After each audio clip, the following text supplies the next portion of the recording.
다양한 시각으로 털어보는 역사학의 시선, 고퀄리티 젊은 연구자 역사 생산 방송, 만인만색 팟캐스트, 다시 또 역시.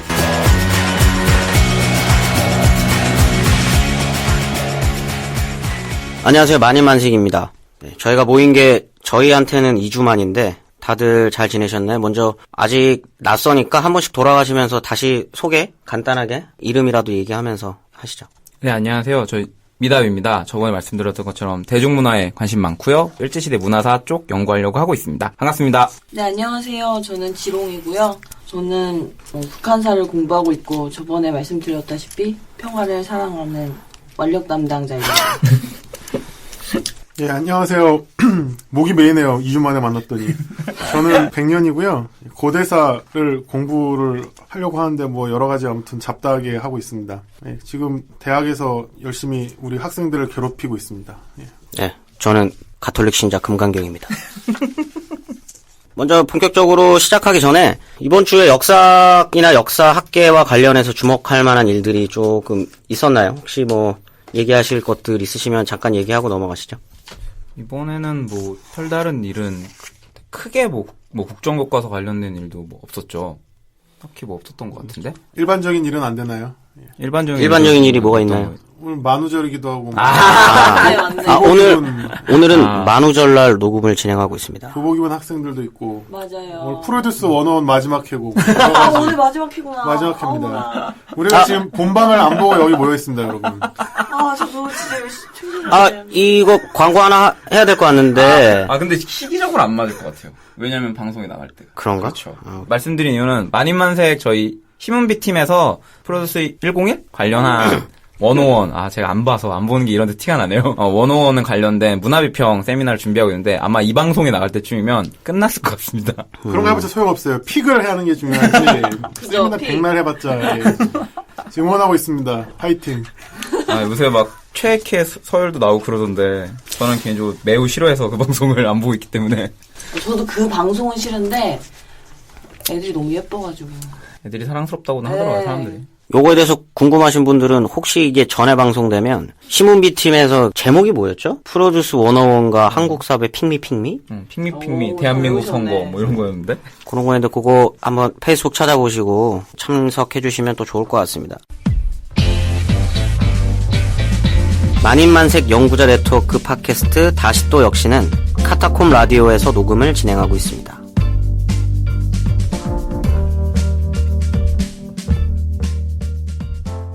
학계에 중요한 소식이 하나 있습니다. 좀 무거운 얘기인데, 이거 저번 주에 무거운 얘기 끝났는데 또 무거운 얘기를 하기 좀 그런데 어쨌든 좀 시급한 문제이기도 하고 옥바라지 골목이라고요. 혹시 다들 아시나요? 이 문제에 대해서? 저는 이 문제 이전까지는 사실 들어본 적이 없어서 지금 방송 들어보시는 분들도 다 대부분은 처음 들으실 것 같아요. 피막길이 처음이에요.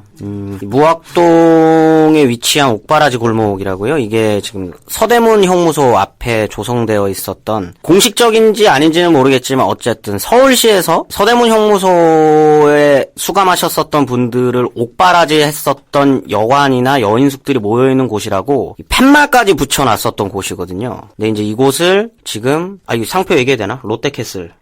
지금 독립문역 앞에 롯데캐슬이 거기 조합주택을 신청을 하면서 지금 70% 정도가 지금 조합 신청을 했고 반대하시는 분들도 계시고 실제로 거기 아직 살고 계신 분들도 있는데 여기를 지금 철거 위기에 놓여 있습니다. 이 공간이. 그래서 지금 굉장히 역사학계에서는 관심도 많이 갖고 저번 시간에 얘기했었던 그 문제의 역사학 이번에 3단체더라고요. 네, 그게 3단체였죠. 역사학 3단체에서 여기에 관련해가지고 우리 참여했으니까 4단체 아닌가요? 저희는 그쪽과 연대하지 않았습니다.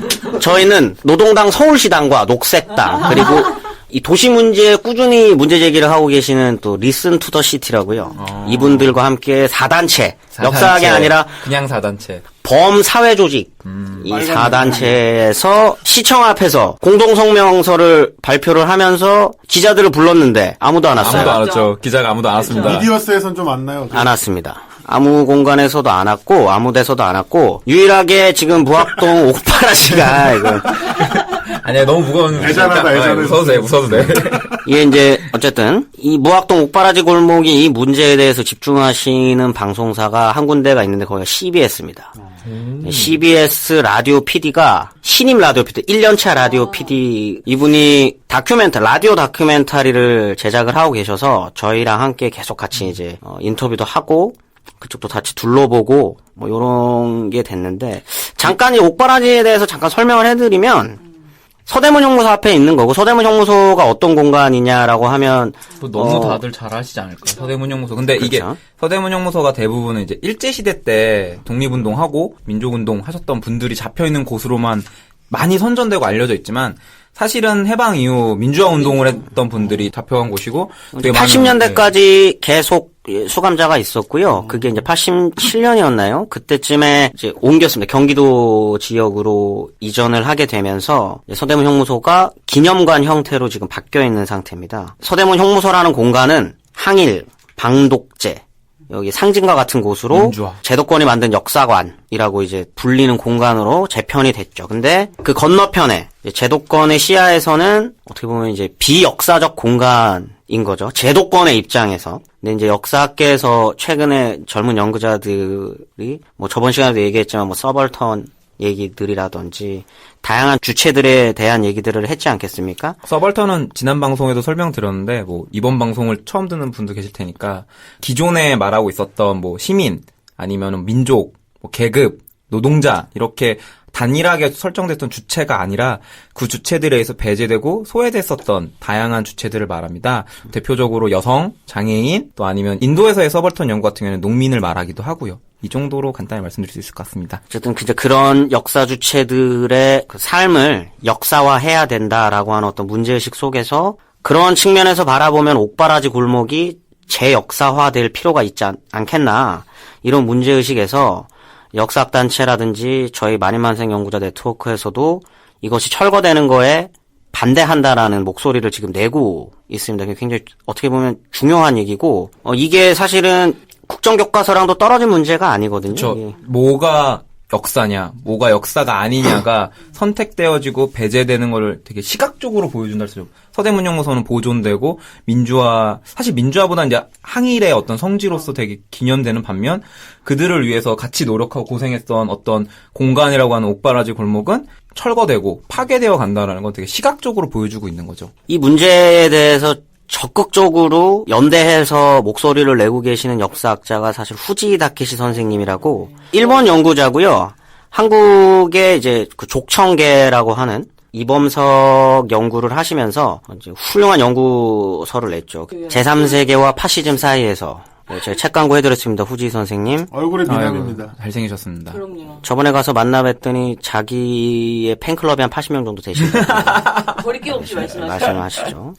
그래서 그분이 이제 굉장히 강력하게 이 문제에서 큰 목소리를 내고 계시고 한겨레 칼럼도 여러 편 쓰셨고 했는데 이분이 옥바라지 골목을 뭐라고 표현하셨냐면 서대문 형무소라는 폭력적 제도권에서 최전선에서 저항하는 이들을 위한 공간이었다라고 표현하셨거든요. 그러니까 이제 제도권이 만들어낸 공식 역사에서는 항일 투쟁을 하셨던 제도권의 입장에서는 주인공들, 주체들이죠, 주체들, 이들을 잊게 했었던 사람들을 위한 공간이었고 어떻게 보면 서대문 형무소라는 공간에 대한 저항이라고 하는 공간으로서 옥바라지 골목이 존재한다.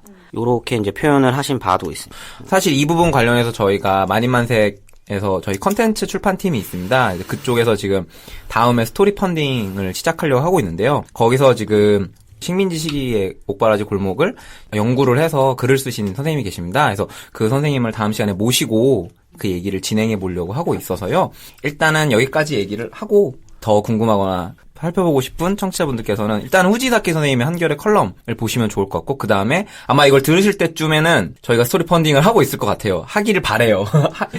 하고 있어야죠. 이게 나갈 때쯤엔 그거를 한번 읽어보시고 이 다음 방송을 들어보시거나 아직 되지 않았다면 저희 방송을 듣고 펀딩을 읽어보시면 되게 재밌게 보실 수 있을 것 같습니다. 그리고 그 페이스북에 페이지가 있던데 옥바라지 골목 그 대책위원회 이런 거. 그게 Listen to the City가 이제 본격적으로 하고 있는 거고. 근데 원래 이제 Listen to the City가 거기만 집중하고 있는 건 아닌데 지금 최근에 관심사는 옥바라지 골목에 집중해 있는 거죠. 그냥 페이스북 페이지에서 옥바라지 골목을 치면 쉽게 찾으실 수 있을 겁니다. 되게 자세하게 잘 나와 있고. 네, 그럼 근황은 이쯤에서 정리를 하고 오늘 방송을 본격적으로 시작해 보도록 하겠습니다. 그럼 본격적으로 오늘 주제에 대해서 한번 이야기해 보겠습니다. 오늘 방송의 주제는 이덕일, 그들만의 역사학이라는 큰 주제로 잡아봤는데, 오늘 주제에 대해서는 미답 선생님이 자세히 준비를 해오셨고, 미답 선생님이 관심이 굉장히 많으십니다. 저는 이걸로 논문 쓰시는 줄 알았어요. 그러게요. 여기저기서 제보가 공부 너무 열심히 하셨다고. 날리기 좀 아까운데 요거 논문 하나 쓰시라 그랬더니 자기 테러 당할까봐 싫다고 그러시더라고요. 무섭습니다. 잠깐 뭐 설명해 주시죠. 일단 전 사실 이덕일에 대해서 관심이 많았다기보다는 제가 고백을 하면 전 사실 환빠였습니다. 제 소년 미답은 환빠였죠. 그는 훌륭한 환빠였습니다. 그래서 어렸을 적 삼국사기 읽으면서 이병도 열심히 욕하며 이건 다 틀렸다. 대륙 어딘가에 있는 우리의 역사를 찾아야 된다라며 제가 삼국사기 주석까지 달아가며 읽었었는데요. 그 훌륭했던 환빠는 이제 학과를 잘못 선택하는 바람에 이런 일제시대 연구자가 돼서 이러고 있습니다. 근데 제가 이걸 이덕일 거를 보면서 그런 생각을 더 많이 해요. 그들만의 역사학이라고 이 주제도 제가 말씀을 드렸는데 이게 정말로 되게 폐쇄적이고 이런 게 좀 강합니다. 해서 사실 지난 방송 때 저희가 이제 학계와 대중 간의 소통이 부재하다, 그리고 학계가 되게 폐쇄적인 특징들이 있다라고 얘기를 했었는데, 그리고 이와 관련해서 유사 역사학이 어느 정도 성장을 하고 있다라고 얘기했는데, 제가 이거를 잡았던 이유는 제가 뉴스룸이라고 하는 미드를 되게 좋아하는데, 그 미드에서 되게 감명 깊었던 대사 중에 하나가, 사람들은 듣고 싶은 뉴스를 듣고 싶어 한다라고 말을 해요. 남자 주인공 격이 되는 사람이. 근데 PD였던 여자 주인공이 우리는 알아야 하는 뉴스를 말해야 된다고, 시청률이 나오지 않더라도. 그 말을 전 되게 감동 깊게 들었거든요. 그래서 마치 이덕일과 이들은 대중들이 듣기 좋아하는 그런 얘기들만 해주는 거죠. 사실은 우리가 직시해야 될 역사는, 알아야 하는 역사는 그게 아닌데도, 이런 면에서 좀 저는 이들을 이제 그들만의 역사학 또는 뭐 듣기 좋은 역사학이라고 말해보려고 합니다. 듣기 좋은 역사학 딱 얘기 들으면 저는 바로 감이 오지는 않거든요. 지금까지 역사학계에서는 대중을 위해 좀 어떤 역사학을 생산해 왔는가 이런 거랑 연결해가지고 뭐가 듣기 좋은 역사학인 거죠? 예를 들면 제 생각에는 그런 것들이 되겠죠. 민족의 자부심을 고취시켜주고 우리의 영토가 어디까지였었는가를 자랑스럽게 말해줄 수 있는 이런 것들, 아니면은 사극 같은 것에 나타나는 특징들 있잖아요. 음모와 암투로 점철된 정치사들, 들으면 재미있는 이런 것들이 마치 역사의 전부인 것처럼 말하게 되는 그런 것들이지 않을까라고 좀 생각을 해봤거든요. 이런 게 사실은 이렇게 듣기 좋은 역사들이 나오는 이유가 학계가 게을러서라고 생각하진 않아요. 사실 학계는 전문적인 연구 공간이기 때문에 이 대중들이 쉽게 이해하기 어려운 그런 연구 성과들이긴 건 맞습니다. 여기 계신 백년 선생님의 연구 성과들도 제가 몇 개 찾아봤는데, 비전공자들이 이렇게 어렵게 생각하는 그런 연구들을 하면은 대중들은 또 어떻게 해서 역사학에 대해서 역사학적인 반복론을 접하지 못하신 분들. 그런데 이런 것들을 이제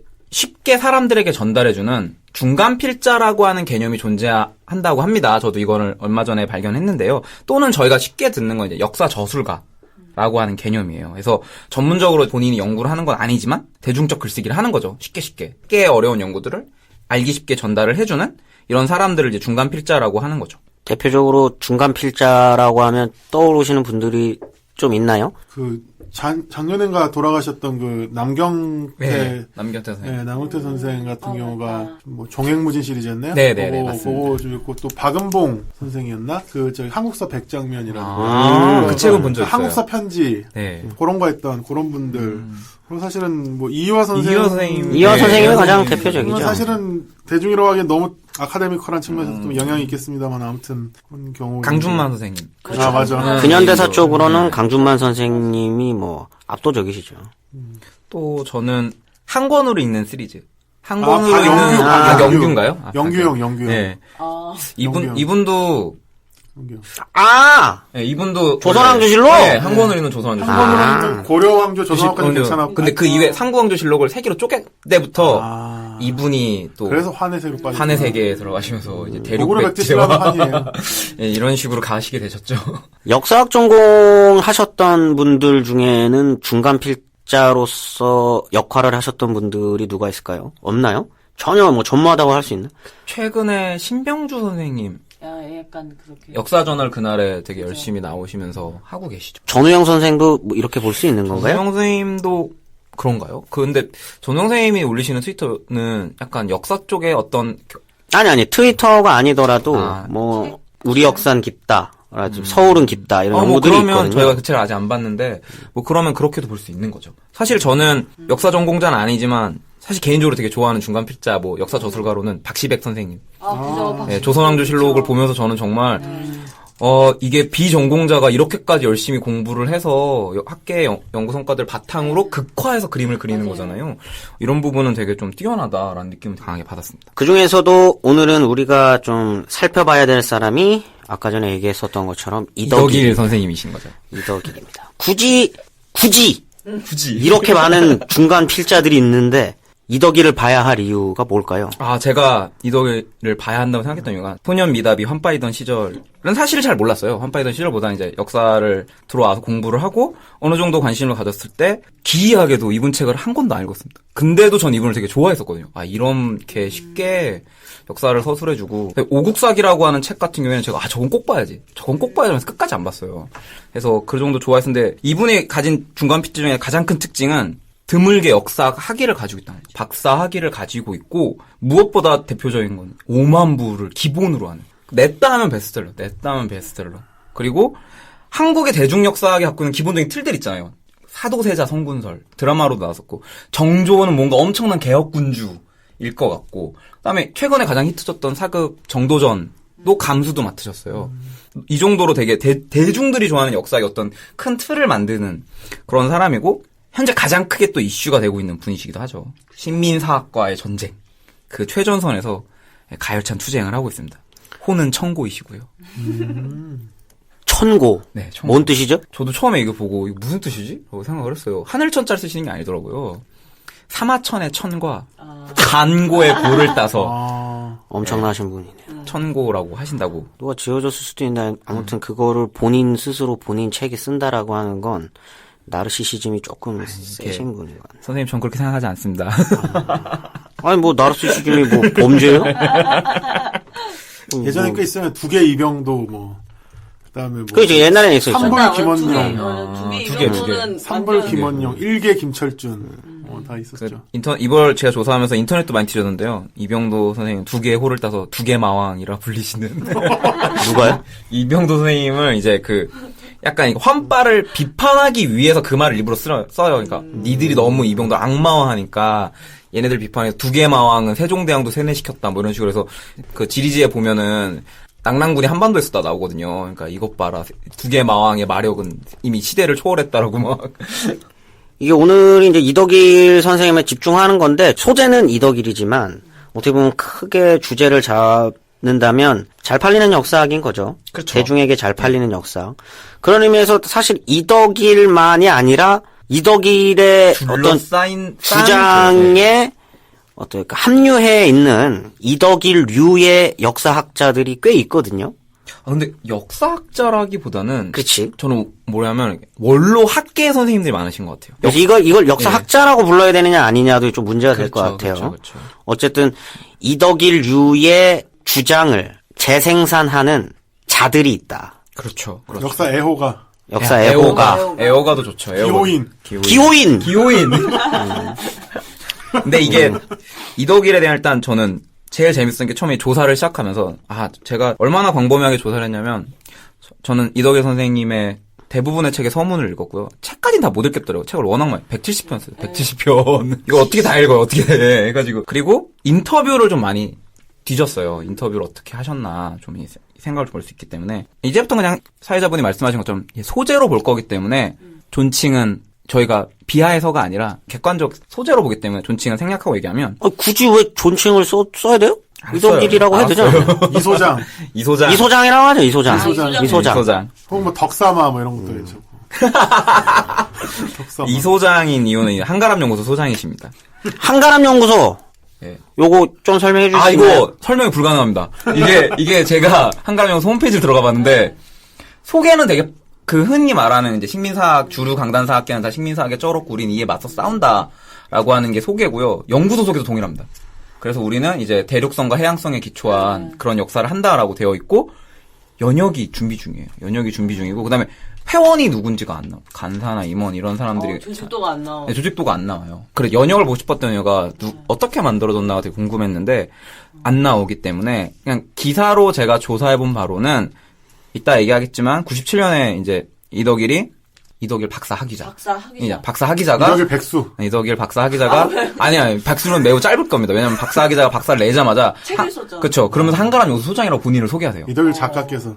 그래서 아마 추측컨대 본인이 만들었거나 아니면 본인과 뜻이 맞는 분들이 만드신 것 같아요. 이게 추측입니다. 저는 매우 무섭습니다. 저는 추측을 말한 거고요. 안 나옵니다. 굉장히 소장을 오래 하고 있어요. 네, 엄청 오래 하고 있어. 독재야, 독재. 몇 년째야, 지금 이게. 영문현이나 뭐 그런 데서 소장 임기자 아닙니까, 원래?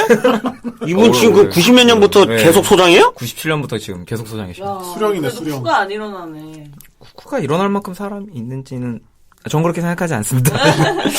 한가람, 뭐 정확히 명칭이 뭔가요? 한가람. 역사연구소. 한가람 역사연구소. 문화연구소. 아, 역사 아니에요? 역사문화연구소. 그럴 거예요. 숭실대에 이제 그 약간 이덕일 소장님의 그 감화 받은 이들이 또 가서 많은 것 같더라고요. 그 밑에서 이제 같이 동문 선배와 함께 열심히 새 역사를 찾고 있다고. 이 숭실대에서 상도 받으셨죠? 맞아요.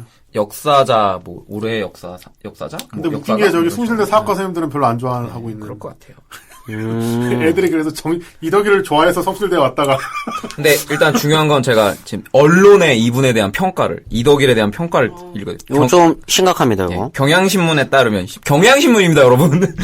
뉴라이트 역사관에 맞서서 역사학자나 노조가 전혀 대항하지 못하는 상황에서 그 비판과 대항의 끈을 놓지 않고 학문적 진검승부를 펼치려고 하고 있는 사람으로 평가하고 있습니다. 2014년 8월 2일자 기사입니다. 프렌시안에 따르면, 프렌시안입니다, 여러분. 대표적 좌파 언론이죠, 프렌시안. 프렌시안에 따르면 누구보다도 우리 역사를 바로 세우려고 진실 앞에 서 있는 자유로운 북과 같다. 엄청나지 않습니까? 그리고 인물과 사상이라는 잡지는 2010년 9월 논문에 쉼없이 주류학계와 대척점에 서온 역사학자다. 한마디로 말하면 이제 식민사관, 그 다음에 주류학계와 계속해서 홀로 맞서는 비주류의 대표적인 저항자로 평가되고 있는 거죠. 이 기자들은 이 기자 이름 얘기해도 돼요? 지금 제가 조사한 자료에는 생략을 시켜놔서 뭐 공부 좀 하십시오, 기자분들. 아니 아니, 나는 제 생각엔 이런 학계에 대한 동정을 전하거나 이 학계의 얘기들을 언론을 통해 대중에게 발화를 할 땐 기본적으로 책임감을 갖고 얘기를 해야 되는 건데 전혀 공부가 되어 있지 않은 뉴라이트 역사관에 맞서서 역사학자나 노조도 전혀 대항하지 못하는 무슨 대항을 안 했습니까? 이건 사실관계도 틀린 거죠. 대표적으로 고려대학교의 정태원 선생님. 그럼요. 책도 많이 쓰시고 이거 맞서서 계속 싸우셨죠. 그리고 이 프레시안이 얘기하는 우리 역사라고 하는 우리가 도대체 누굽니까? 한민족사죠. 우리의 상고사. 이런 무식한 얘기를 기사로 쏟아내는 건 저는 기자들이 반성을 해야 된다라고 생각하고요. 근데 이게 제가 조사를 좀 해봤는데 진보 언론 쪽에서 오히려 이덕일을 되게 많이 다룹니다.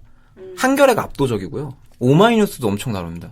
근데 그 이유를 좀 생각해보면 이 초기 이 이덕일이 스스로를 위치 포지셔닝 했던 게 뭐냐면 개혁의 선두 그런 위치 포지셔닝을 되게 잘해요. 정치적으로. 그러니까 사림을 386과 동일시한다거나 그다음에 정조를 노무현과 동일시한다거나 이런 식의 역사 서술을 통해서 스스로 되게 사회적으로 진보적인 발언을 하는 학자로서의 이미지가 되게 강한 거죠. 이제 그 이미지 속에서 계속 기사들이 재생산되고 더군다나 이덕일의 글을 꼼꼼히 보지 않는다면 식민사관과 맞서 싸운 사람이 가장 최전선에서 심지어 그 식민사관이 주류사학계를 장악하고 있는데도 불구하고 그러면 충분히 글을 꼼꼼히 읽지 않았거나 아니면 읽어도 저는 감화될 수 있다고 생각합니다. 이게 필력이 있기 때문에 예, 감화된 사람들은 이런 식으로 이분 편에 서는 거죠. 언론이 좀 바라보고 있는 이런 무식한 이런 역사관과 학계에서 이미 얼마만큼의 다양한 역사적 관점들이 얘기되고 있는지에 대해서 좀 더 얘기가 돼야 될 것 같은데 이런 부분이 안타까운 게 이거를 조사하다 보면 이제 대부분 각 신문들이 자체적으로 지향성들이 있잖아요. 그 지향성에 맞는 좀 것들 좀 많이 소개를 하게 되죠. 이건 뭐 탓하는 게 아니라 당연히 그럴 수밖에 없는 거고. 그랬을 때 이제 소장학자, 개혁, 비판가로서의 이덕일의 이런 위치 포지셔닝이 진보 쪽에서 잘 먹히는 것 같아요. 그러니까 그렇기 때문에 그가 한 주장들을 어떻게 보면 정치적으로 그를 먼저 판단을 하고 그가 하는 주장들을 받아오는 거죠. 그랬을 때 저는 이게 무관하지 않은 게 현재로 우리가 살고 있는 한국사를 바라볼 때 실제로 친일파들은 득세하고 있고 실제로 주류사학계는 뭐 카르텔까지는 아니어도 어느 정도의 폐쇄성을 저희도 지적했잖아요, 저번 방송 때. 저희가 지적했던 역사의 그러니까 폐쇄성은 이런 게 네, 아니죠. 이런 게 아닌 거죠. 그거를 교묘하게 결합을 시키는 거죠, 계속. 이 학계 쪽 소식을 잘 모르거나 아니면은 그냥 이덕일의 글만 본 사람들 입장에서는 충분히 그렇게 보이는 거죠. 이병도에 대한 비판만 계속하면서 실질적으로 친일의 경력이 있고 이거 하나로 서울대에서 공부한 모든 사람들은 다 친일파가 되는 거죠. 언제적 이병도. 진짜 언제적 이병도인지. 난 그 할아버지 그걸 본 적이 없어요. 근데 왜 나를 주류 학자며 식민사학자라고 그러냐는 거야. 이게 계속 확장됩니다. 처음엔 이병도, 그 다음에는 그 동부역사제단에 있었던 김정배. 네. 이런 식으로 계속 확장하면서, 그러니까 김정배가 동부역사제단이고 동부역사는 식민사관에 쩔었으니까 김정배 식민사관에 빠진 사람이고, 김정배 제자들 다 식민사관이고, 고대 식민사관이고, 이런 식으로 확장되어 나가는 거죠. 이 기자들이, 나 진짜 짜증나는데. 우리 또 강경하게. 식민 얘기 들어가고, 반식민 얘기 들어가고, 친일파 청산 얘기 들어가면, 씨바 다 좋은 소린 줄 알고, 다 갖다 쓰니까. 거기 하나 더는 이제 민족의 자부심을 띄워주는 이런 얘기들에 되게 우호적인 거죠. 진짜 소름 돋았던 건 이제 이분이 숭실대 출신이시잖아요. 근데 인터뷰할 때 숭실대가 평양에서 뭐 민족을 네. 세워지고 그리고 그 서울대는 경성제대의 네, 후신으로서 되게 대대로 다 친일파고 숭실대학은 대대로 다 마치 민족주의자들 내지는 뭐 되게 나라에 헌신하는 사람들이 졸업한 건 마냥 설명을 하는데 되게 소름 끼치더라고요. 숭실대에 어떻게 입학하게 됐는지 모르겠지만. 숭실대는 이제 성적에 맞춰서 입학을 하시는 저도 거죠. 그렇게 생각하는데. 근데 제가 인터뷰를 다 공고에 맞았습니까? 네. 데모 가고 싶어서 가셨다고 했습니다. 데모 가고 싶어서.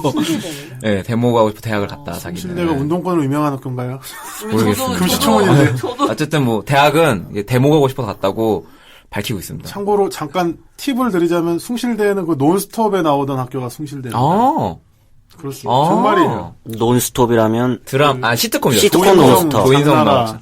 박경리. 시즌 5까지 나왔었네. 네, 맞습니다. 아, 거기가 숭실대였어요. 거기가 배경이 아. 숭실대. 거기가 진짜 대학이었군요. 그러니까 배경은 아무튼 숭실대예요. 거기 숭실대 기숙사인가요? 그럼 모르고. 그거 세트장 같던데. 그건 모르고. 세트장 하여튼 비춰주는 그거는 숭실대로 알고 있어요. 아, 뭐, 숭실대 많은 교우 여러분, 저희는 숭실대를 비판하는 게 아닙니다. 숭실대 사랑해요. 네. 언론이 바라보는 역사관? 뭐라 그래야 되지? 하여튼, 언론이 바라보는 이덕일은 이렇고, 그럼 학계에서는 이덕일을 좀 어떻게 평가하고 있나, 객관적으로 좀 얘기를 좀 해주시죠. 학계에서는, 사실 어떤 평가를 찾아보기는 좀 어려운 것 같아요. 제가 서평들을 좀 참고해 봤는데, 서평들에서는 크게 이제 두 가지로 나눠지는 것 같아요. 이덕일을 기본적으로 좋게 평가하고, 이렇게 좀 열심히 공부하려고 하고, 좋은 글들을 많이 써낸다라고 평가를 하는 반면에, 누가 그런 평가를 합니까? 많이들 합니다, 일단, 기본적으로. 좋은 글이라고 생각도 많이 하는 것 같아요. 역사학계에서? 학계라고 말할 수 있을까요? 모르겠어요. 그거는 제가 꼼꼼히 구별해 봐야겠지만, 왜냐면, 이 이덕일 관련 글들이 학계 쪽 학술지에 많이 실린 게 별로 없습니다. 그러니까 별로가 아니라 두 편인가? 밖에 없었던 것 같은데. 초기에 그 박사학위 논문 내기 전에 맞아요. 썼던 거 말고는 네. 대부분은 이제 역사학과 무관한 잡지들에 많이 실리고 있기 때문에 좀 그렇긴 한데요. 일단 그럼 역사학계는 비판적으로 많이 보죠. 특히 조선 후기는 엄청나게 비판적으로 보죠. 가장 대표적으로 오학년 선생님이 또 크게 비판을 하셨었고, 이제 그런 비판들이 좀 있는데, 학계에서는 좀 그렇게 보고, 근데 기본적인 이제 이덕일의 포지셔닝 같은 학계도 중간필자로 봤었어요. 이 일이 있기 전까지. 이 일은 이제 좀 이따 얘기하겠지만, 이 일이 있기 전까지 이제 중간필자로 많이 보고, 그래도 어쨌든, 이렇게 역사학계 정보를 잘 전달해주는 이와 이후의 어떤 대표적인 그런 사람으로 봤었죠. 지금은 고대사 학계는 이제 전혀 그렇게 보지 않죠. 아무튼 여러 가지 문제의 인물이죠. 옛날에는 아웃 오브 안중이었고 어느 순간부터 그냥 그렇게 된 것 같아요. 예. 참고로 역사학계에서는 내가 현대사를 공부한다. 석사 논문 쓰는데 한 주제 갖고 석사 논문 쓰는데 4, 5년 걸리고요. 박사 논문 쓰는데 10년이 걸립니다. 이 주제를 가지고 이 시대를 조망하는데 자기가 라이센스 따는 데만 14년 정도가 걸린다는 거죠. 사실 어떻게 보면. 이거 몇 년 만에 지금 5,000년 역사를 새로 다 쓰셨어요. 이게 어떻게 여기서 어떤 전문성을 찾을 수 있느냐. 근데 저는 그 비판보다는, 그 비판은 사실 좀 유효하지 않아요. 중간필자는 그럴 수 있다고 생각해요. 중간필자는 전문가들의 연구 성과를 본인이 이해하고 쉽게 전달해주는 사람이기 때문에 가능하다. 근데 저는 그 부분에서 이덕일의 문제점을 스스로가 가장 말하는 게 뭐냐면 1차 사료를 본다고 얘기하거든요. 그죠. 그게 문제인 거죠. 그러니까 1차 사료를 본인이 보고 본인이 직접 해석을 해서 학계 연구를 참조해서 나온다고 했을 때는 그러면 최소한 이런 속도로 글을 쓰기는 어렵다는 거죠. 방금 지적한 것처럼. 그 정도까지는 아니어도. 속도 문제에서 이제 같이 얘기가 될 수 있는 게 기존 역사학계의 흐름을 따라가고 있느냐입니다, 이게. 이덕일류의 그들이 학계에서 쏟아져 나오는 연구 성과들, 지금 다양한 관점에서 나오고 있는 이런 연구 성과들을 스스로들이 소화하고 비판하냐는 거죠, 지금. 저는 절대 아니라고 생각합니다. 왜냐면 2009년에 이 가장 화제작이 됐었던 한국사 그들이 숨긴 진실인가? 그 책을 보시면 이병도 여기밖에 안 나와요. 이병도만 줄창 깝니다. 이병도 도대체 언제쯤 이병도 아까 말했지만 이병도만 계속 욕하면서 이병도 갖고 있는 문제점, 식민사관에 갖고 있는 문제점 저희 다 동의하죠. 그거를 그 부분 읽으면서는 아무런 불편함이 없었어요, 사실. 근데 문제는 이거를 현행 역사학계랑 동치시켜버린다는 거죠. 이병도로부터 지금 60년에 칩시다. 60년이라고 쳐도 40년이 넘었는데 지금. 그분이 1890년대생이세요. 아, 그런 분입니다. 예. 고종황제가 돌아가셨을 때 나이가 이미 30살 가까이. 대한제국기에 태어나신 건가요, 그럼? 대한제국도 전일 겁니다, 아마. 조선에 태어나시고. 조선 후기 시기에 태어나신 감옥개혁 시절에 태어나신 거예요? 그렇지 않을까요? 아버지가 확실히 상투를 틀고 계셨을 분인데. 그리고 사실은 그 이후에 2014년, 15년 가서 매국의 역사학이라든지 뭐 몇 번 더 내셨잖아요. 근데 거기서 이제 3세대, 2, 3세대라고 불리는 대표적으로 송호정 선생님이 김영구 선생님이 비판하는데 거기서 논리가 매우 취약해져요. 거의 오독을 합니다. 이분들의 연구를 오독한 채로 그분들을 비판하다 보니까 사단이 났죠. 의도적인가요? 오독은? 저는 사료는 일부 편집해서 보는 건 좀 있는 것 같고요. 이건 저만 비판하기, 여러분 인터넷 나무위키 쳐도 나옵니다. 이분이 이덕일이 어떻게 사료를 편집했는가에 대해서는 나오고, 오독의 부분은 이 전체적인 발표를 준비하면서 이덕일을 어떤 뭐 야심가나 뭐 곤모술수가라기보다는 저는 순수한 신념가, 저는 신념이라고 생각합니다. 오독이 아니라 자신이 갖고 있는 세계관에 의한 필터링을 거친 거라고 보면서 글을 작성했습니다. 논쟁적인 인물이라서, 역사학계에서 논쟁적인 인물이라서 이덕일을 오늘 바라보는 것 같지는 않은데, 왜 이덕일을 택하셨는지 조금 더 얘기를 해주시죠. 예, 제가 이덕일을 고른 거는 이 사람이 가장 대중적인 역사 저술가라는 겁니다. 그러니까 97년부터 시작해서 오늘날까지 아까도 말했지만 170여 편이 넘는 책을 발간했고요. 스스로도 평가합니다. 이렇게 오랫동안 책을 길게 동안 낼 수 있는 이유는 자기의 글들이 대중들에게 어느 정도 영향력을 미치고 있기 때문이라고 자평도 하고요. 저도 그건 부정하지 않습니다. 그러니까 그렇게 내고 있고, 냈다 하면 5만 부. 10,000부는 기본이고, 베스트셀러는 베스트셀러. 무조건 베스트셀러를 기록을 하고, 그렇다면 이제 베스트셀러라는 거는 대중들이 선택했다는 거죠. 이덕일의 얘기를. 이렇게 오랫동안, 97년부터 지금까지 계속해서 사람들이 선택하고 듣고 있고, 관심을 갖는다는 건 그가 말하는 역사관이 현재 우리 사회의 가장 대중적인 역사관이고, 대중들이 가장 듣기 좋아하는 어떠한 역사일 거다라는 생각이 들었다는 거죠. 전 그런 면에서 이덕일을 비판하기 위해서, 또 아니면 이덕일의 주장들을 단순히 비판하기 위한 게 아니라 이 주장이 어떤 내용들을 담고 있고 그 내용들이 과연 한국 사회에 대해서 어느 정도 영향력을 갖추고 있으면 어떤 영향을 미치고 있는가, 그럼 우리는 이걸 어떻게 극복해야 되는가에 대한 얘기가 좀 필요할 거라 생각해서 오늘 주제를 준비했습니다. 그 이야기를 이덕일을 중심으로 풀어나가야 되겠다는 거죠. 왜냐면 일단 대표적인 역사 서술가? 역사 저술가? 저는 저술가. 우리 공식적으로 얘기하면 저술가가 맞는 거죠. 역사 저술가. 역사 저술가 이덕일을 파헤쳐보는 시간입니다. 본격적인 이야기에 앞서서 일단은 패널분들이 역사학 연구자로서 기존에 가지고 있었던 이덕일을 많이 들어봤으니까 이덕일 얘기 많이 들어봤으니까 일단 인상을 좀 말씀해 주셨으면 좋겠어요. 어떤 생각을 갖고 계셨는지. 더 얘기가 이제 심도 있게 들어가기 전에 어떤 생각들을 갖고 있었나 좀 얘기를 해보죠. 금강경 선생님부터 좀 한번 말씀해 주시죠. 저는 편견을 갖고 봤어요. 아예 이덕일 책을 보기 전부터 얘기를 너무 많이 들었습니다. 이상한 사람이다라는 얘기를. 일단 제 학부 다닐 때에도 이미 그때가 2000년대니까 돌아서셨을 때거든요. 그래서 이 얘기를 좀 많이 들었고, 환과 연결되어 있다라는 얘기들까지 이제 스물스물 나올 때였기 때문에 저는 기본적으로 이 사람과 김진명을 다른 사람으로 생각하지 않습니다. 김진명과 이덕일은 같은 사람이죠.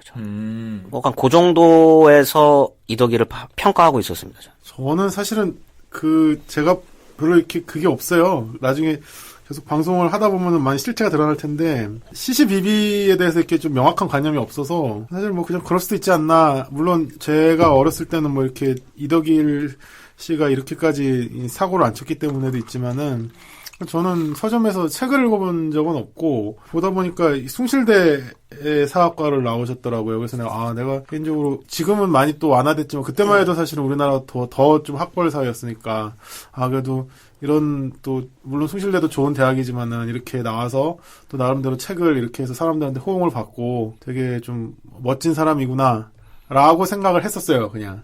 이덕일 씨에 대해서 좀 최근에 뭔가 좀 문제가 있다는 걸 알게 된 지는 사실 저는 5년도 안 돼요. 네, 관심이 없었어요, 별로 저는. 이렇게 많이 팔리는데. 안 봐요, 그냥. 저는 그냥, 그러니까 이것도 웃긴 건데, 대중 저술가는 그냥 대중 저술가고, 나는 내 공부를 하겠다. 조금, 그렇죠. 이 시대가 저를 광야로 내몰았어요. 되게 히키코모리 같은 사람이에요. 저 같은 경우에는 애초에 환에도 관심 없었고 이덕일 소장한테도 관심이 없어서 학부 때 관심 없었는데 조선왕 독살 사건? 네. 그 책은 도서관에 책 빌리러 갔다가 너무 제목이 섹시하다 그래야 되나? 선정적이죠. 네, 그래서 저도 모르게 이렇게 빌려본 것 같아요. 오. 근데 읽은 사람이 있어, 우리 중에. 근데 빌려놓고는 네. 제대로 안 읽었어요. 이렇게 또, 되게, 저도 김진명 씨 책은 굉장히 재밌게 읽었거든요. 근데, 그거만큼 재미는 없어요. 재밌어요. 나 좋아했어요. 왜 그래요? 재밌었어요. 진짜 재밌게 쓰는데 이 책은 솔직히 재미는 없었기 때문에, 그래서 저는 당연히 조선시대 전공자인 줄 알았죠. 관심이 없었기 때문에, 전혀. 이덕이라는 사람이 조선시대 내지는, 전근대 전공한 사람이구나 하고 대학원에 왔는데 박사학위 논문을 읽는데 주제가 동북항일연군이죠. 수업이었어요. 네. 근데 이덕일이란 사람이 쓴 거예요. 그래서 그때 이제 이분이 사실은 동북항일연군 전문가였구나 했는데 이제 나중에 얘기할 기회가 있는지 모르겠지만 똑같아요. 그 논문에서조차도 신채호 선생의 그런 이런 게 다 투영돼 있고 주류사학에 대한 반감이 그 논문에도 다 투영이 돼 있더라고요. 그래서 그리고 또 신기했던 건 어떻게 박사학위 논문이랑 책이 같이 나왔는지. 저 주제가 전혀 다른데 그게 신기한 사람이었죠. 천재네요, 천재. 네, 지니어스. 저는 아까도 말했지만 잘 몰랐어요. 이덕일 잘 모르고 대신에 되게 좋은 사람. 진짜 막연하게 좋은 사람이고 대중적으로 역사 되게 잘 쓰는 사람. 그리고 저는 되게 순수한 한파이기도 했지만 시원한 아메를 되게 좋아했었던 로마니아에 푹 빠져서 역사학과요. 파시스트였네요. 아니죠. 그렇게 말하면 제국주의자입니다. 저는 이제 되게 그런 거에 관심이 많아서 전 대중 역사 책을 되게 좋아해서 집에 가면 아직도 한단고기 책이 있긴 한데 이렇게 막 이런저런 거를 많이 봤어요. 살아있는 한국사도 그걸 제가 고대사편 안 본 것 같아요. 그러니까 고려나 조선 거는 봤는데 이제 고대사건 안 봤던 것 같고 좀 지나가면서 드문드문 읽어야지 생각했던 책들은 이덕일 선생 책이 되게 운부라고 조선시대 승려들에 관한 소설이 있거든요. 그것도 몇 번이나 보려다가 제가 말았는데, 그러니까 소설 쪽 작품들은 보려다 말고 뭐 이런 거였죠. 이덕일 말고 이덕일류의 역사학, 예를 들어 환이다라고 얘기한다면 저는 이런 얘기 해도 될지 모르겠지만 저희 이모부께서 증산도 지부장님이십니다. 얘기해도 되나? 언제적 지부장이었는지 몰라요. 하여튼 한 번 정도 역임하셨던 걸로 알고 있어요. 근데 저한테 제가 역사학을 한다라는 걸 아시고 저를 찾아오셔서 너도 마수에서 벗어나. 그렇게 얘기 안 합니다. 너도 이병도 학파니? 맞네. 아니다라고 말씀을 드렸더니 훌륭한 역사를 하는구나. 그러면서 저에게 책을 한 권 전해주셨는데 그것이 바로 증보판 환단곡이었습니다.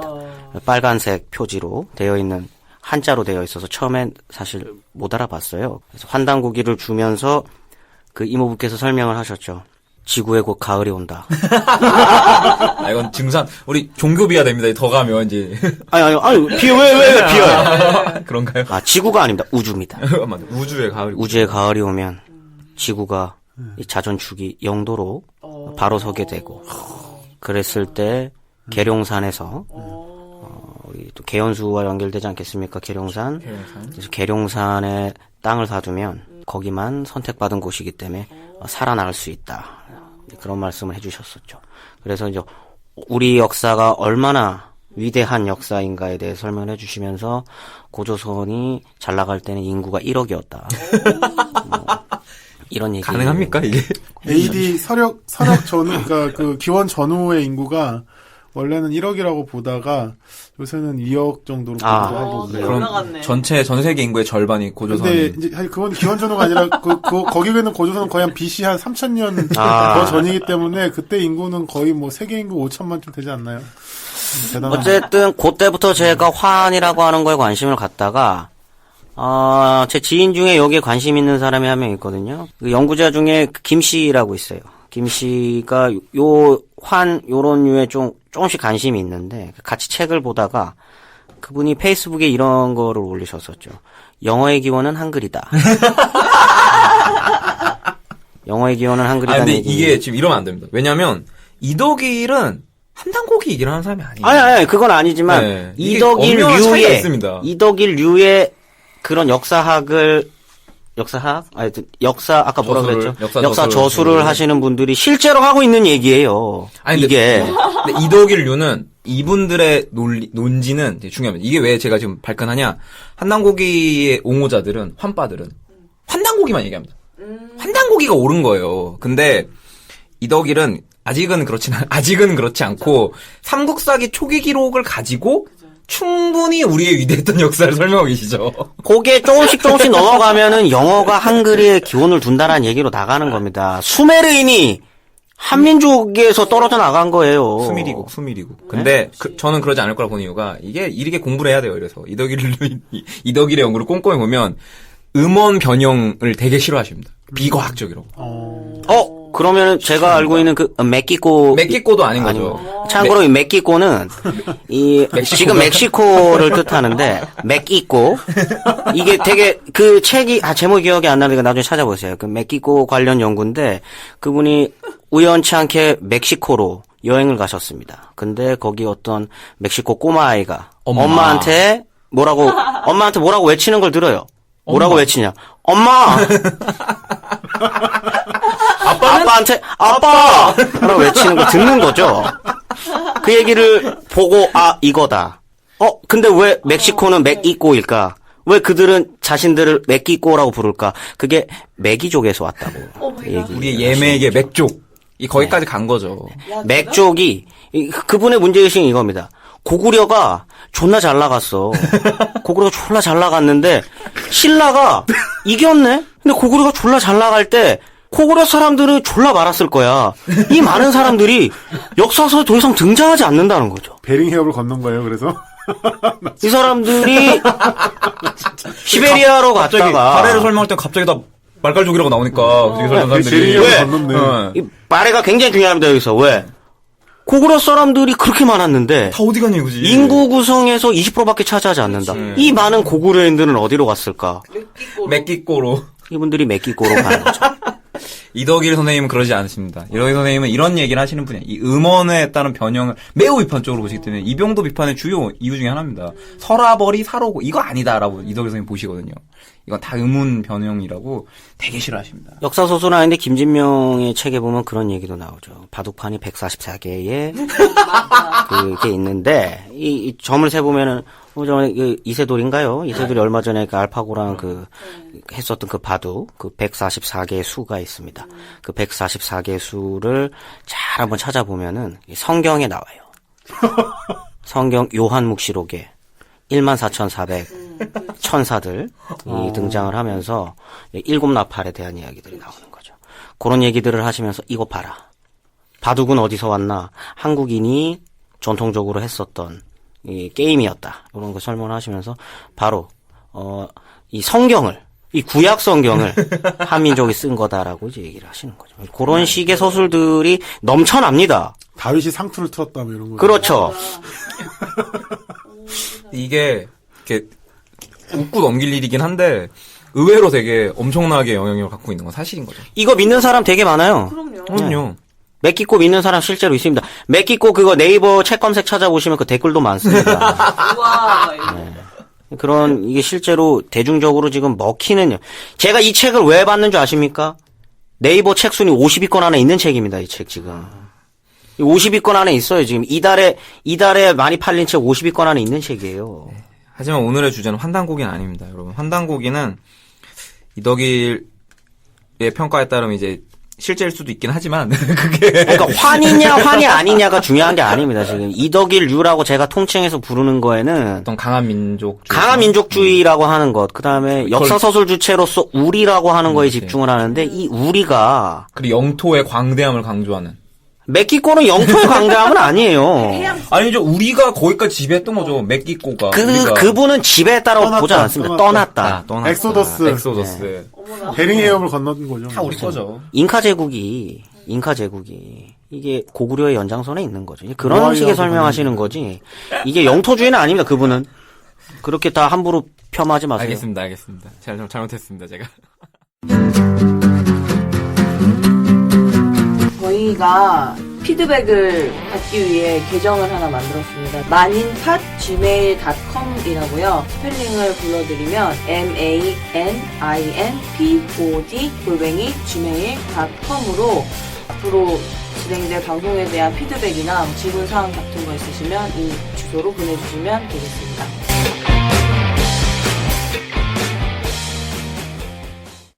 다시 이제 뭐 이덕일로 돌아오면 이덕일이라고 하는 사람이 대중에게 얼마만큼의 영향력을 가졌나 모르시는 분들도 있을 수 있거든요. 사실 역사에 관심 있는 사람들이나 이덕일 알지 모르는 사람들은 또 이덕일 누군지 모를 수도 있어요. 그럴 수 어느 있죠. 정도의 위상을 좀 갖고 있는 사람이라고 좀 봐야 될까요? 그러니까 이거를 보려면 이제 최근 아까 제가 이일이라고 말했던 최근에 있었던 법정 소송 문제를 좀 봐야 됩니다. 아까 말했듯이 이덕일은 2009년에 우리 안의 식민사관이라는 책에서 김원구 교수를 임나일본보서를 주장하는 식민사학자로 비판했는데요. 근데 문제는 이 김원구 교수가 이건 허위주장에 의한 매도다라고 했습니다. 사실 읽어보면 허위주장에 의한 매도입니다. 제가 이덕일 선생이 쓴 책에 나와 있는 그 예문을 읽어도 이게 설명이 안 돼요. 이덕일 선생이 무슨 의도로 이걸 쓰셨는지 모르겠는데 사실 전 이해를 못했습니다. 제가 고대사를 전공하지 않아서 그런지 모르겠는데 이해가 안 됩니다. 저는 일단 이해가 안 되는데 어쨌든 했고 책의 판매 배포 중지를 요구했어요. 근데 이거에 대해서 이덕일은 이제 응하지 않은 거죠. 그리고 공개 토론을 제안합니다. 공개 토론. 누가? 이덕일이 공개 토론을 제안. 근데 이게 백영 선생님 다 잘 아시지만 공개 토론을 하면 인민재판장이 됩니다. 마녀 사냥이 되는 거죠. 거기에 오는 청중이라고 하는 사람들이 다 한단고기를 믿으시는 분들이기 때문에 역사 의병대. 예, 거의 뭐 욕설이 난무하고 이러기 때문에 공개 토론을 잘 안 하시려고 하세요. 이런 부류들이랑은 거부를 했고 그래서 소송에 들어가서 2014년 명예훼손으로 형사 고소하고 출판금지 가처분 신청을 제기했습니다. 그래서 2016년 2월 5일에 징역 6개월, 집행유예 2년이 선고됐죠. 이게 중요한 게 징역 6개월입니다.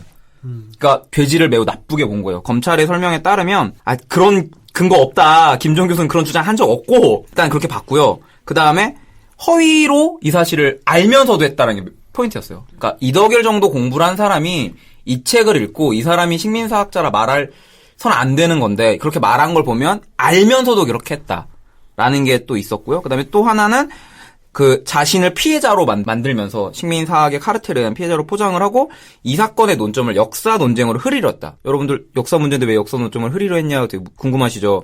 이 사건의 핵심은 명예훼손입니다. 명예훼손. 역사적인 사실에 대한 논쟁이 아니에요. 명예훼손건입니다. 명예훼손건. 그렇기 때문에 범행 후의 정황도 매우 좋지 않다라고 평가를 했습니다. 그래서 이 사건이 터졌는데요. 이때 이 재판장에도 엄청난 야유가 있었다라고 엄청난 알고 야유가 있는데 있었죠. 변호를 할 때마다 저 매국노. 수근거려. 신민사학자.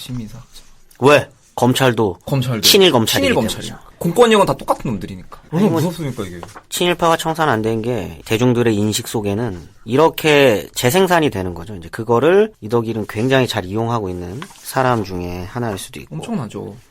아니 저희 저번 주만 해도 좌파 역사학자였는데 이번 주가 되니까 완전 극우 친일 역사학자들 네. 누구는 우리한테 좌파라고 그러고 누구는 뉴라이트라고 이렇게 종합적으로 얘기하면 저희는 종북 빨갱이 친일사학자입니다. 종북 빨갱이 민족주의. 뉴라이트 민족주의 됐어요, 친일 민족주의. 친일사학자. 민족주의 아무튼 안 좋은 건 다 있어요. 제가 사실관계 하나를 잘못 말했는데 2014년에 나온 책입니다. 2014년에 나온 우리 안의 식민사관이란 책이고요. 제가 연도를 좀 잘못 5년이나 뒤에 한 걸로 돼 있어서 좀 이상하다 봤더니 좀 자료를 잘못 적었네요. 이건 좀 수정을 하고요. 어쨌든 2014년에 나온 우리 안의 식민사관이란 책 때문에 소송이 벌어진 겁니다.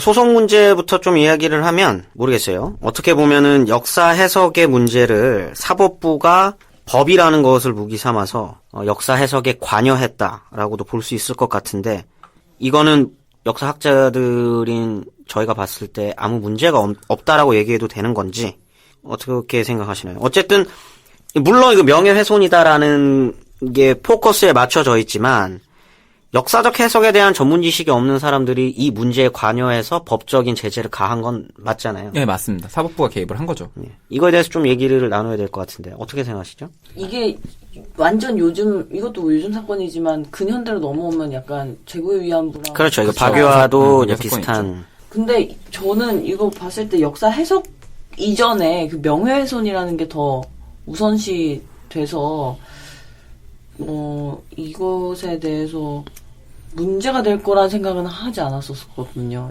백년 선생님 어떻게 보세요? 사실 저는 그 정봉주 BBK 사건이 좀 네네. 오버랩이 돼요. 과연 아. 그러면 우리가 이거를 어떻게까지 처벌하는 것이 좋은 것인가? 근데 과연 이제 일단 이명박 대통령 같은 경우는 일단 공인이기 때문에 외국 같은 경우는 뭐 그런 경우가 별로 없다고 하는데 그때 공인이가 제끼고 그럼 이거는 공인은 아닌데 김영구 선생이 공인이 아닌 경우에 과연 이걸 어디까지 봐야 될 것인가가 문제인데 개인적으로 이 정도 선이면은 처벌이 가능하지 않나. 근데 일본군 성노예 같은 문제도 뭐 이렇게 원색적인 비난 같은 게 있을 수 있죠. 사실은 그런 것 정도는 좀 처벌이 가능한 것이 아닌가. 반대로 그 신윤미인가요? 북한 신은미. 신은미. 책선 아줌마. 네. 예. 그것도 사실은 모르겠다. 체험 안 봤는데 애들 말이 그렇게까지 찬양하는 건 아니라고. 예, 전혀 그런 건 경험담, 아닙니다. 네, 경험담 정도의. 근데 이제 그건 상관이 없는데 이렇게 진짜 이렇게 나가는 것 정도는 개인적으로 좀 그런 친북적인 발언도 처벌이 가능하지 않나. 일단 잣대는 동일하게 다 잣대는 동일하게 적용시키는 게 좋은 것이 아닌가. 그렇게 생각을 하고 이거 있습니다. 제가 알기로는 금강 선생님이랑 입장이 매우 다를 것 같은데. 어떤 면에서? 지금 백년 선생님의 발언의 전반적인 내용에 대해서. 참고로 저는 북한을 싫어합니다. 북한을 싫어하지만 북한을 좋아한다고 처벌하는 거에 대해서는 저는 굉장히 강하게 반대하는 입장. 그럼 그건 말고 이렇게 법적으로 제재하는 걸 별로 안 좋아하지 않으세요? 그렇죠. 저는 사실은 역사 해석의 문제에 국가가 관여하는 거에 대해서 굉장히 불쾌하고 이것이 명예훼손이라고 하는 표피를 쓰고 있다고 하더라도 해석에 대해서 비전공자가 이거 사실 판단한 거거든요. 저는 이거는 학계에서 처리돼야 될 문제라고 명확하게 생각을 하고 충분히 어떻게 보면 이건 역사학계에서 지금까지 대중화라고 하는 것에 얼마만큼 깜깜했느냐, 얼마만큼 안목이 없었고 시야가 좁았느냐 하는 것에 대해서 반성하는 계기로도 좀 삼고 이제 앞으로 대중과 소통, 역사를 통한 대중과의 소통, 역사학이 어떻게 대중화할 것인가 이 문제에서 조금 더 역사학계도 돌아봐야 하는 시점에 왔다라는 것에서 이제 인정을 하면서 본격적으로 이덕일류의 어떤 그런 역사 서술에 학계가 대응해야 될 문제다라고 생각을 합니다. 근데 저는 실제로 이제 2014년 우리 안의 식민사관, 2015년 외국의 역사가 어디까지 왔나 이 두 편의 글 같은 경우는 저도 처음에 이 두 편의 서문이나 제가 우리 안의 식민사관이랑 외국의 역사관 읽었습니다. 제가 다 읽어봤는데요. 최근에 좀 논쟁이 된 거라서 제가 읽고 들은 느낌은 이건 역사 해석의 문제가 아닙니다. 물론 입장이 다를 수 있죠. 저는 입장이 다를 때 생각해요. 이렇게 살펴보니까 자기가 봤을 땐 김영구 선생이 이런 입장을 가지고 있을 수 있죠. 그렇게 보일 수도 있고 자기가 판단할 수도 있는데 근데 너무 솔직히 모멸에 가까운 말들을 많이 하세요. 그러니까 되게 정말 외국의 역사 같은 경우는 거의 진짜 대놓고 학자들이 읽었을 때는 욕이다 이건. 맞아요. 이건 욕을 하고 있다라는 느낌밖에 안 들거든요. 그러니까 되게 보면서 이래도 되나? 뭐 역사 저술가가 됐던 것도 어떤 역사 학계에서 다 같이 있는 사람이면 그 사람의 사관이 틀렸으면 비판을 하는 건 전 합당하다고 생각하거든요. 이거는 정말 매도에 가까운 수준으로 몰아쳐버리거든요. 그냥 그러니까 단칼에 뭐라 표현하지? 그냥 정말 친일 사학자로 몰아가버려요. 그게 그냥 단순히 우리가 봤을 때 친일 사안의 영향을 받았고 뭐 어떤 역사학적 세계관으로서 그걸 벗어나지 못했다가 아니라 이 사람이 죽일 놈인 거예요. 그렇죠. 그러니까 전 그걸 읽으면서 솔직히 이해는 됐어요. 김영 선생이 왜 고소했는지. 그건 뭐 저도 네. 당연히 심정적인 것들은 이해를 합니다. 저도. 해서 저는 이게 사실 재판부가 아까 말했던 것처럼 뭐 허위사실 인지 여부에 대한 얘기도 있긴 하지만 저는 일단은 이 역사 해석에 대한 논쟁은 아니었다라고 볼 필요는 있을 것 같아요. 그러니까 박유화 건이랑은 좀 별개의 건이라고 생각이 들고. 강용석의 강용석. 예, 약간 그쪽에 가까운 거죠. 박원순 씨 아들 잡아 족치던. 예, 약간 그런 느낌이 더 큰 거죠. 철저하게 응징해야 그냥 돼요. 매도시켜버린 글에 되게 가까워서 사실 전 이 글을 읽고 2014년 15년 글을 읽고는 사실 좀 충격받았어요. 이덕일이 이 정도로 글을 쓴단 말이야? 라는 느낌이었거든요. 근데 그게 명예훼손 신청을 하고 소송을 한 게 이덕일 소장한테는 그런 식으로 말을 할 수 있는 계기가 됐어요. 엄청나. 맞아. 학자가 왜 공개 학문으로, 언론적으로 토론을 하지 않고 네, 해야지 이렇게 법적인 소송으로 들어온다. 이거 막 투사가 된 거죠. 정말 알 그대로. 대중들한테는 이거 내 말을 반박할 수 없기 때문에 이러는 것이다라고 선전을 하는 도구가 되어버렸어요. 이게 언론을 타면서 네. 정말 무서울 정도의 만약에 재판결과 이렇게 안 나왔다면 저는 오히려 더 무서웠을 것 같아요. 그러니까요. 잠깐 언론 얘기로 돌아가죠. 그래서 언론은 이 사건을 어떻게 제가 바라봤나요? 조사를 해봤습니다. 그 조사 방식까지 말씀드려야 뭐 비판하실 분들 비판하실 것 같은데 네이버에서 뉴스란을 키고 김영구, 이덕기를 쳤어요. 그래서 나온 기사들을 다 검토해봤는데 한겨레만 김영구 선생 입장을 보도했습니다. 딱 한 번. 그리고 프레시안 이놈의 프레시안 나 진짜 좋아하는데 프레시안 미디어오늘도 반성해야 돼. 이러니까 기레기 소리를 듣는 겁니다. 그다음에 이거는. 오마이뉴스, 그러니까 이른바 진보적 언론 매체, 그다음에 각종 뭐 잡다한 인터넷 매체는 그냥 생략할게요. 걔네들은 워낙 뭐 다 그런 얘기 쏟아내니까 이런 이덕기가 인터뷰를 다 합니다. 제가 이 인터뷰 기사를 되게 많이 이용했는데 인터뷰를 경쟁적으로 내보내면서 일방적으로 이덕기 의견을 내보내면서 저는 정말 화가 났던 게 이덕기의 의견에 아무도 반박을 안 하면서 다 이렇게 얘기합니다. 아 이게 사실이라면 정말 큰 문제네요. 아 왜 저희는 이런 걸 몰랐죠? 맞아요. 아니 이게 지금 공부 좀 해요, 공부. 그리고 제일 충격적인 건 주간 경향인데 제가 경향신문 진짜 좋아하거든요. 주간 경향이 이 재판을 철저하게 이덕기 입장에서 쓰는데 참담한 재판이 열어졌다. 그러면서 기사 말미에는 재판이 진행되는 서부지검 지원 자리는 1912년 일제가 공덕동 경성형무소를 지어 독립운동가를 고문 단죄하던 곳으로 1908년 현저동 형대문 형무소와 함께 독립운동가의 한이 서려 있는 곳이다. 라고 기사를 끝내요. 미친 거 아니야? 옥바라지 골목이나 기사 써요. 무식한 진짜. 그래서 이덕기를 마치 현실의 독립운동가인 것 마냥 속상하다. 보더라고. 검사와 김영구 교수를 마치 일제인 것 마냥 기사를 내보내는 거죠.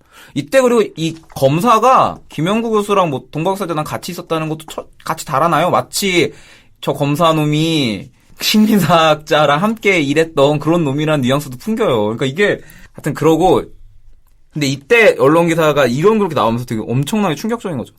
근데 이게 이 관련 인물들이 더 충격적인 거 사실은. 이덕기 변호를 누가 했냐면 박찬전 변호사가 합니다. 박찬전 변호사. 박찬전 저희가 아는 그 유명한 그 유명한 박찬전 변호사죠. 5선 국회의원이시고 서울시장 출마 및 대통령 후보까지 지낸 박찬전 변호사님께서 이덕기를 변호합니다. 이덕기를. 엄청나죠. 아니 지금 이분은 그분의 어떤 이덕기의 어떤 이론에 감화되어서 해주시는 건가요? 저는 원로 그룹들이 좀 있는 것 같아요. 이덕기가 함께하는. 얼마 전에 경향이었죠? 경향 칼럼. 경향 칼럼에 이정우 경북대 명예교수가 이덕기를 옹호하며 재판의 결과는 마치 식민사관의 승리인 것처럼 말하는데 이 이정우가 누구냐면 참여정부 때 대통령 비대실 정책실장 지낸 사람입니다. 참여정부. 너무 괜찮아요. 사람은 진짜로. 좋은 분이라는 평가가 많습니다. 그러니까 좋은 사람이다 나쁜 사람이다를 떠나서 이 얼마나 이 무서운가를 보여주는 거예요. 제가 분노하는 건 참여정부라는 거죠. 한국 사회에서 그나마 가장 나았다 평가되는 그나마입니다. 화내지 마세요. 금강교수님 또 화내려고 그러는데 그나마 제일 나았다 불리는 참여정부 대통령 비서실 정책실장이 경향신문 컬럼에 제가 괜히 정치적으로 근본주의자가 아니에요.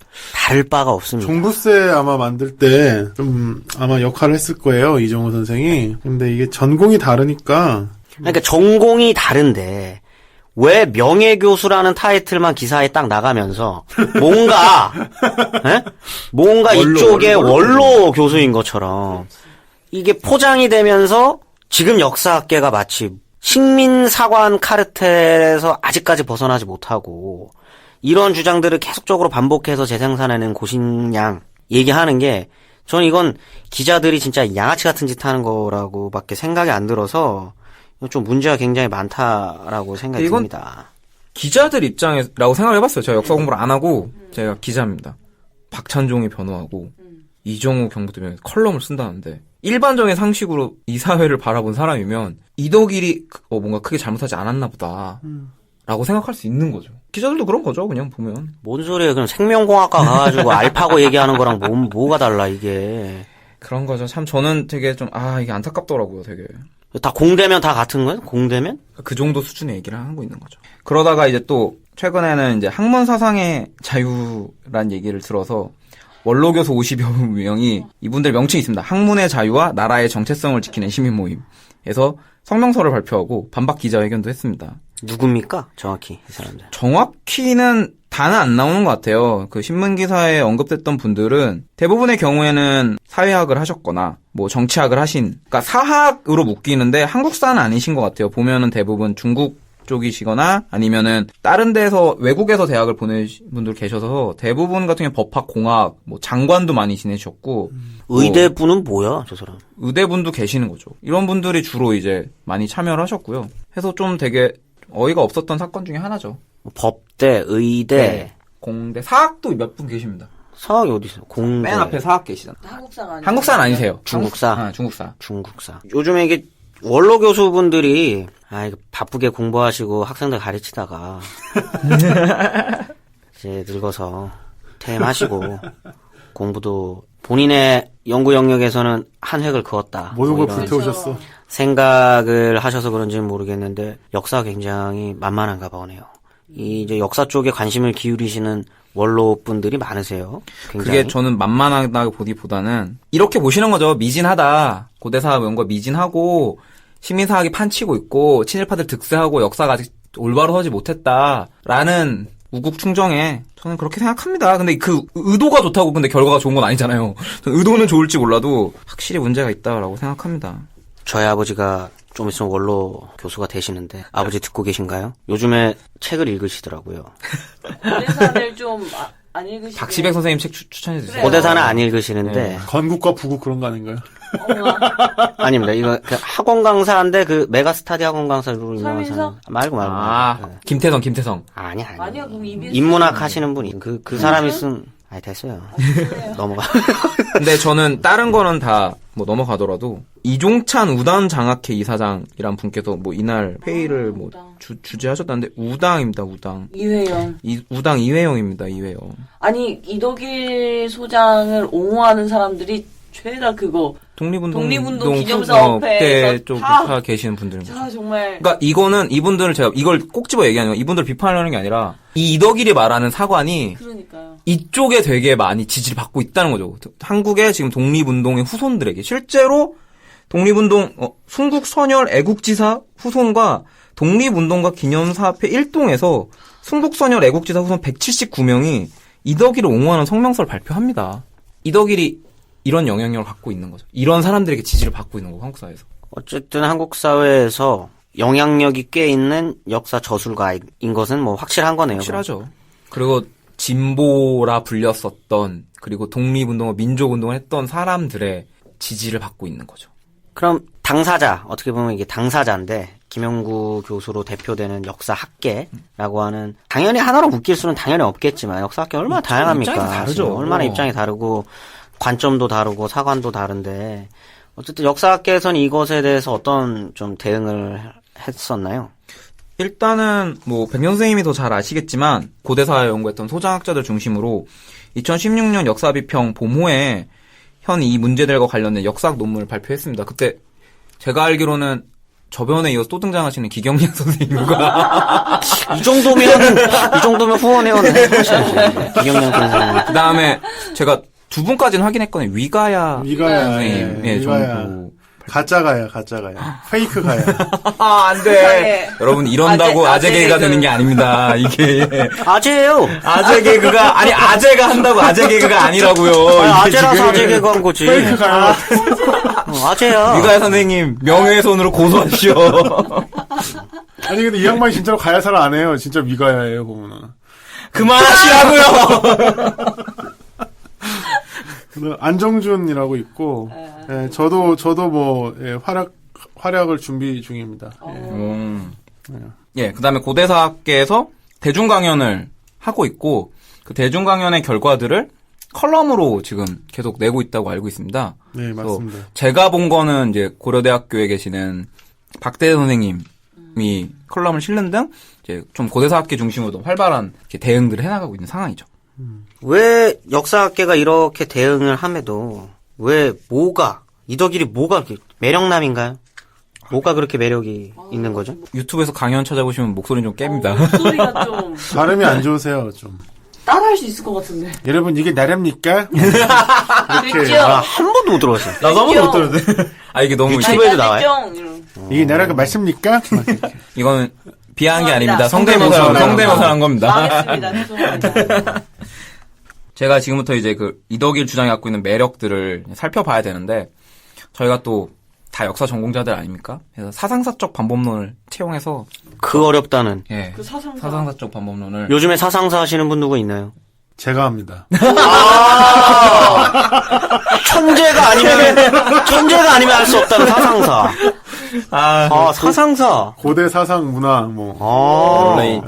원래 이 사상사를 하려면, 예, 저술가의 저서를 다 읽어야 되는데, 아까도 말했지만, 170권이나 되는 책을 제가 방송을 준비하면서 다 읽을 수는 없었고요. 그래서 그 중에서 가장 대표적인 책들 25편의 서문을 정리를 했습니다. 서문의 대부분 세계관이 나오기 때문에 어떻게 세계관이 변화하나 한번 살펴봤고요. 내용까지 본 건 살아있는 한국사 3권짜리 다 읽었고요. 한국사 그들이 숨긴 진실, 우리 안의 식민사관, 매국의 역사가 어디까지 왔나 등은 다 읽어봤습니다. 그리고 논문으로 발표하신 대담이나 인터뷰들도 봤고요. 신문 인터뷰도 내용 말씀하시는 거 참고했고. 논문 쓰라니까 이 정도면. 왜 논문을 안 써? 좀 무섭습니다. 좀 무서워요. 이분들의 세력이 어디까지 뻗쳐 있는지 몰라서. 어쨌든 이거 쭉 보면 방금 사상사라고 얘기를 했지만 사학사죠. 어떻게 보면. 이게 개인에 대한 사학사입니다. 원래 그 역사학의 꽃은 사학사인데 이덕일 연구. 이덕일사에 대한 사학사적 정리를 이제 해야 되는 것 같습니다. 천고 연구죠, 천고 연구. 천고 연구. 잠깐 얘기를 나눴는데도 지금 구린내가 조금 납니다. 뭔가 기운도 좀 느껴지죠. 누구의 말을 빌리면 기운이 느껴지는 거죠. 지금까지 이덕일에 대해서 일단 간단하게 이덕일과 이덕일류의 어떤 역사 서술에 대해서 간단하게 얘기를 했고 법정에 섰던 얘기들까지 이제 조금 얘기가 된 것 같습니다.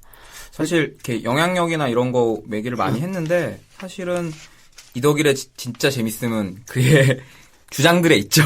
그가 무엇을 주장하는가 그리고 그게 어떻게 비판되는가 요게 조금 주가 되는 대화들이 이어져야 될 것 같은데 시간이 조금 길어졌기 때문에 어떤 사람인가 그리고 그가 주장하는 것은 뭔가 그리고 우리가 그를 어떻게 바라봐야 하는가 요 얘기는 다음 시간에 연결해서 계속 얘기를 나누도록 하겠습니다. 다음 시간에 계속 뵙도록 하겠습니다. 감사합니다. 감사합니다. 고맙습니다.